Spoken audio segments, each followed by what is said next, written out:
Kalau sampai masuk ke asrama, tembak dulu. Karena menyambut tembak. Lanjutkan kakinya. Jadi tidak usah ragu-ragu. Kalau ada yang kesalahan, Kapolri bisa Sigit Prabowo siap dijawab. Kapolri perintahkan tembak peluru karet ke massa anarkis, saya siap dicopot, tak usah ragu. Kapolri Jenderal Polisi Listio Sigit Prabowo menegaskan bahwa markas kepolisian tak boleh diserang massa anarkis. Listio menginstruksikan ke seluruh anggotanya untuk menembak dengan peluru karet apabila ada yang nekat menerobos masuk ke markas Polri maupun asrama. Pernyataan tersebut disampaikan Kapolri dalam video konferensi bersama jajarannya, Sabtu, 30 Agustus 2025. Rekaman video berdurasi 1 menit itu kemudian viral di media sosial. Kapolri dalam rekaman tampak didampingi Wakapolri Komjen Dedi Prasetyo dan Inspektur Pengawasan Umum Polri Komjen Wahyu Widada. Aturan sudah ada terapkan sekarang, kalau sampai masuk ke asrama tembak dengan peluru karet, jadi tidak usah ragu-ragu, tegas Listio Sigit Prabowo. Listio menyatakan dengan tegas bahwa ia siap meninggalkan jabatannya apabila perintah tersebut dianggap keliru. Jika ada yang menyalahkan saya Kapolri Listio Sigit siap dicopot, ujar Jenderal Bintang 4 itu. Perintah tegas ini bukan tanpa alasan lantaran dia tidak ingin ada lagi anggotanya yang menjadi korban dalam kericuhan.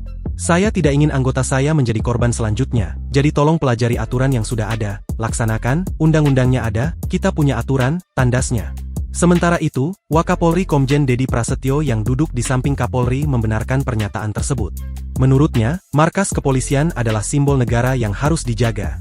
Saya juga memerintahkan, massa yang menerobos Mako Polri harus ditindak tegas dan terukur karena Mako Polri adalah representasi dari negara kita, perusuh harus diambil tindakan tegas, ujarnya.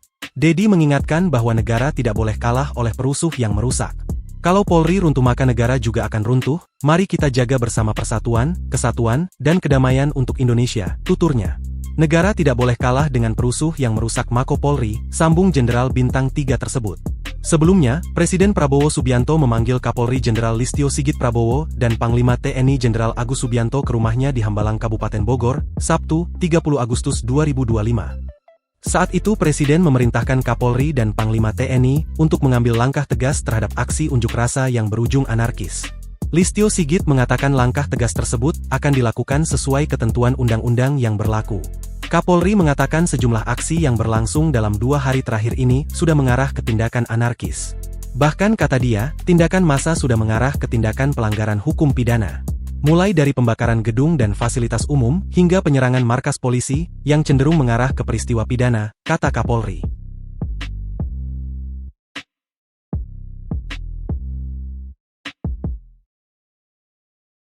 Mulai dari pembakaran gedung dan fasilitas umum, hingga penyerangan markas polisi, yang cenderung mengarah ke peristiwa pidana, kata Kapolri.